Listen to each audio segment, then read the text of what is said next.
Hey guys, before we jump into this video, I just want to say that only 4.3% of you are subscribed, so if you really want to help the channel grow and hopefully get to 2,000 subs, make sure to click subscribe, and if you enjoy this video, make sure to like.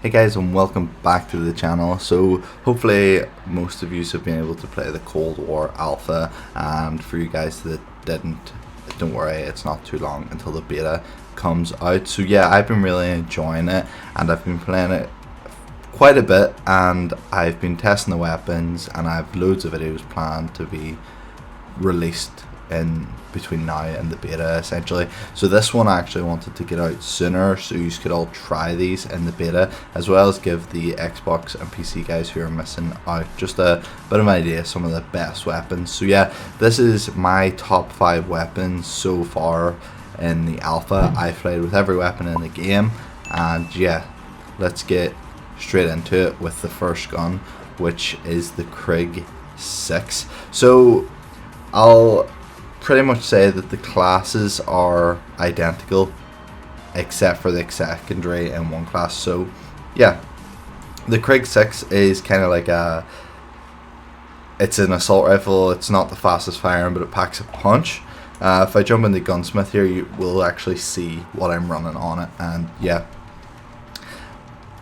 this gun I've kind of set up for medium to long range encounters, and it's not too bad up close. I think someone who likes to kind of hide behind a wall, take the shots rather than rushing, this will really suit you. So the first thing I'm using is the Hollow Scout sight, which is really nice. It's the square style one.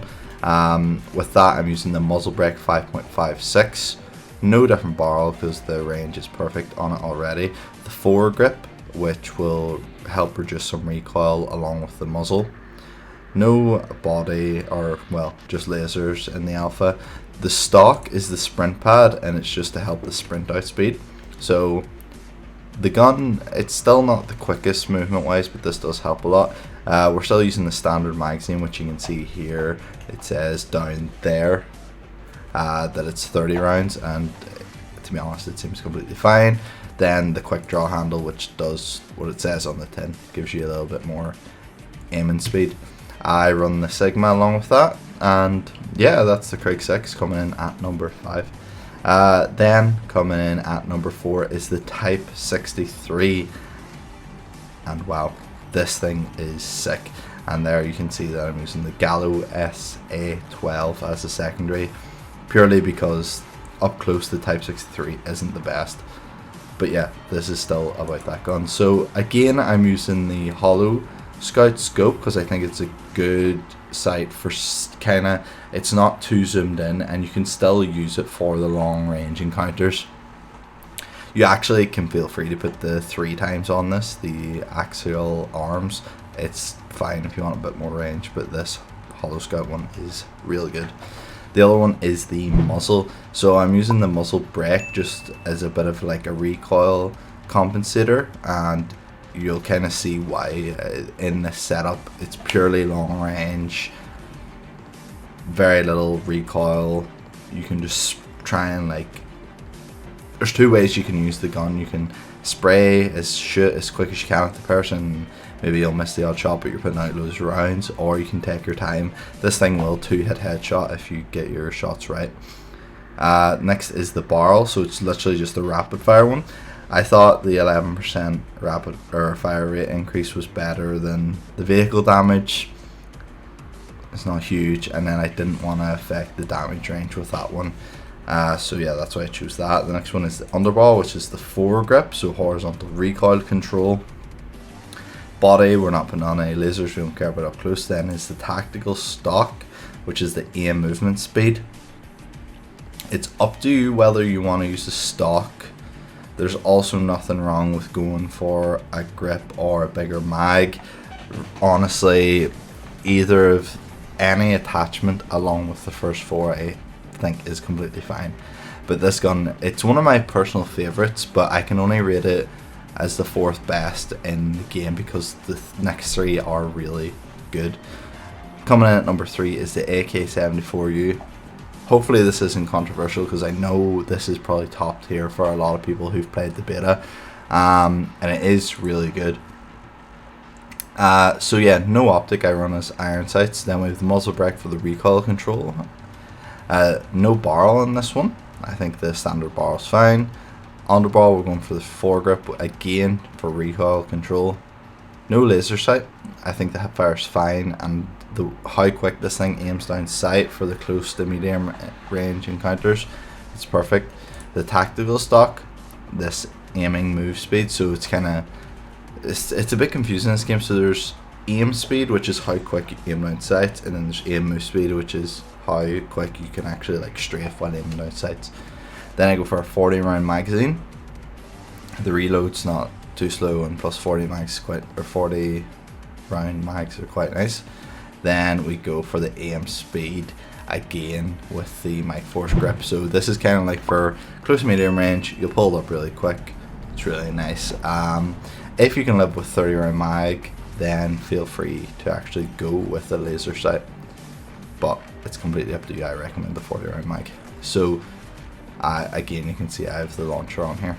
Coming in at number 2, it's actually the big brother kinda, which is the AK47, and when I first used this gun, I absolutely loved it. It ripped people apart. So no optic, no muzzle, but we're putting on the big daddy paratrooper barrel, which gives 50% extra muzzle velocity and 100% effective damage range. The advantages are huge compared to the move speed negative, but it's well worth it. Then we actually rep the Marshall foregrip for the first time, which is plus 4% on sprinting move speed, base move speed, shooting move speed, aiming move speed, and then you lose some hipfire accuracy. I wasn't hipfiring very much with this gun, it seemed fine.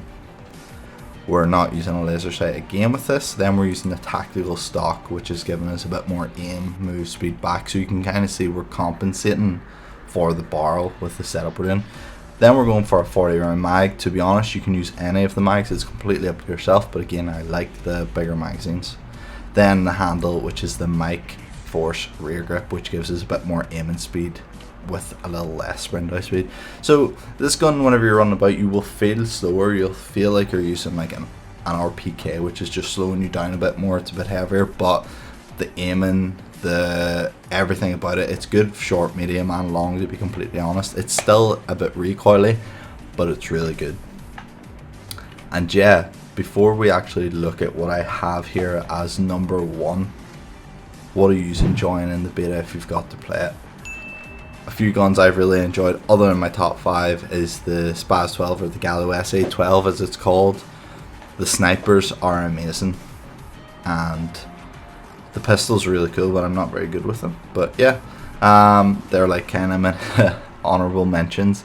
But coming in at number 1, you might have seen this one coming because a lot of people have started using it, is the Type 821, or the Mini Uzi, and you can already see how crazy this looks with the attachments I've got on it. So yeah, the optic, none. Iron sights are sick in this. Muzzle, none. It doesn't need it.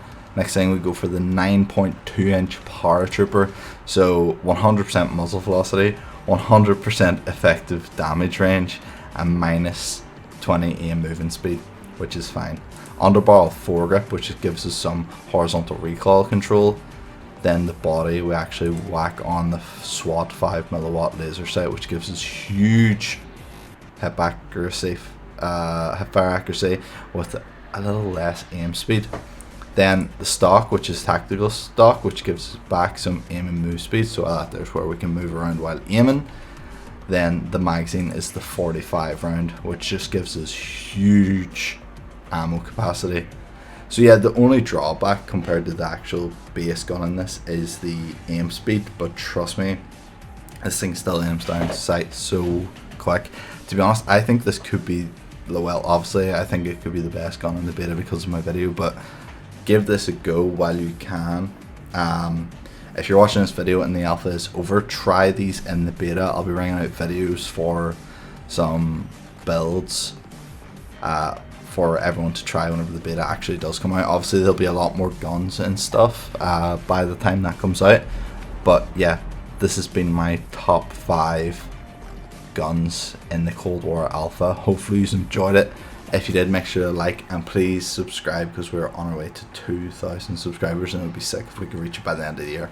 Guys, thanks for watching and I'll see you in the next one.